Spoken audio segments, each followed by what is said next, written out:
Recently, I've been bouncing around games like a human pinball. Shorter titles, multiplayer, the works. And now I'm gonna talk about them. But first, you're probably thinking, who the heck is this bozo? Where's that incredibly handsome Jeff guy who usually runs this channel? Guess what, friend? You're the bozo. It was me the whole time. I'm a master of stealth. Whoa, and who's this obviously totally new person? Still me.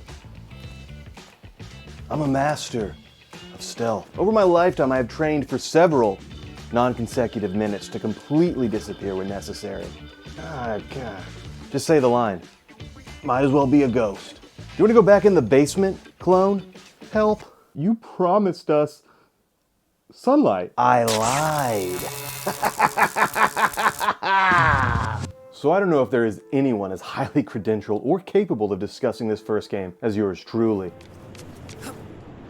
I'm talking about Ereban Shadow Legacy, a sci-fi stealth platformer where you combine mystical shadow powers for both traversal and sneakery. Developed by Baby Robot Games, this title was originally going to land on Game Pass. However, after parting with publisher Raw Fury, that version was cancelled and the game arrived exclusively on Steam. And it doesn't seem to be making a splash. Whatever you might think of Game Pass, it seems to go a long way in getting smaller titles some much needed exposure. And I think Ereban deserves a bit of exposure. The game is good. I didn't say great, because it does have some rough edges, but the Splatoon-style shadow surfing is a neat mechanic, and the comic book aesthetic of this game is very cool. Other than this, ooh, close. The story is fine. There is a mild veneer of humor overlaid across the whole thing that occasionally hits, but not much character development. The story really hinges on the world building, which I did find engaging. However, I was disappointed in the upgrade path. Crafting components are sparse, and your initial toolset is extremely bare bones. As a result, it feels like the need to allow players with limited options to get through a stage meant that those stages had to be designed in an overly simple way. I would have liked to have seen more difficult, heavily guarded arenas coupled with a larger selection of abilities and options for proceeding. For example, one of my favorite elements of stealth games is the run and gun improvisation required after shit hits the fan. And you have to use every trick in the book to make a quick retreat and wait to re-enter a stealth state. But it wasn't until near the end of the game that I even got the ability to escape after detection, which meant for most of the game I was forced into a very linear path where any detection necessitated a checkpoint reload. Ereban is a fun enough experience, but isn't going to change anyone's mind about the stealth genre. But if you like a little sneaky sneak in your gaming diet, I recommend checking it out, but maybe on sale. Next up, Pepper Grinder. This is a 2D platformer with gorgeously realized pixel art and its own unique traversal mechanic. Have you ever wanted to swim through dirt? It's more fun than it sounds. It's like if Echo the Dolphin and Sonic the Hedgehog had a baby.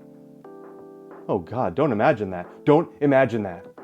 Trust me, once it's in your mind, you can never go back. Do not think about Sonic and Echo having a baby, making a baby, starting a family. Stop imagining it. Filing taxes jointly, growing closer together through hardship. I can't stop imagining it. Don't, no, oh God.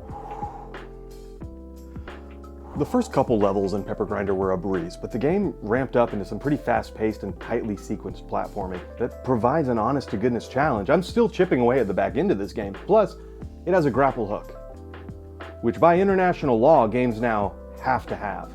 They gotta have them. There are 24 enemies active. Kill them all.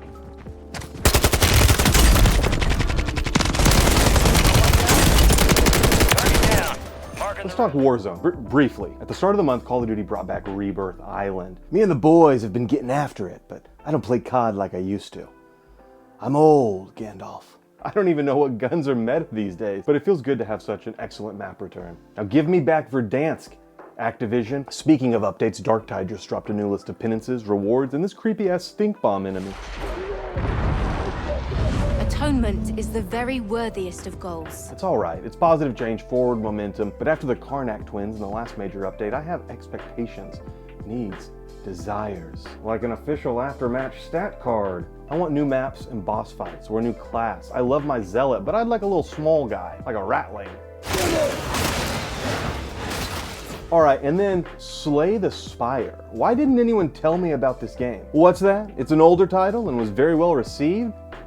Yes, I have been living under a rock. Anyway, I'd never gotten around to Slay the Spire, but I saw the trailer for the sequel and fired this bad boy up. I love roguelites, and the deck building mechanic here hooked me. Figuring out a new powerful combination and then having it show up in your next hand is quite the dopamine hit. I would probably be all over this game if it wasn't for the next game I want to talk about. RoboQuest.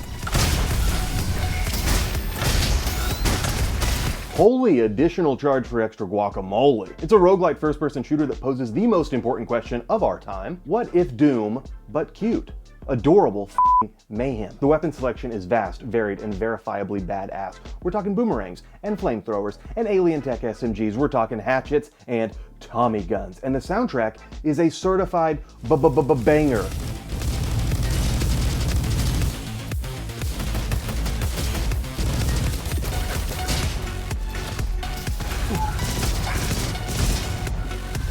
When the music hits your ear canals and you start dashing around in a dance of destruction like you're the Doom guy at Death's Disco, yes, yes. There was a firefight! I can't stop doing runs on this bad boy, but I really need to because I've got a backlog longer than my... Well, it's long, lengthy. There's a lot of games. I should go. I can't stop imagining Sonic and Echo the Dolphin.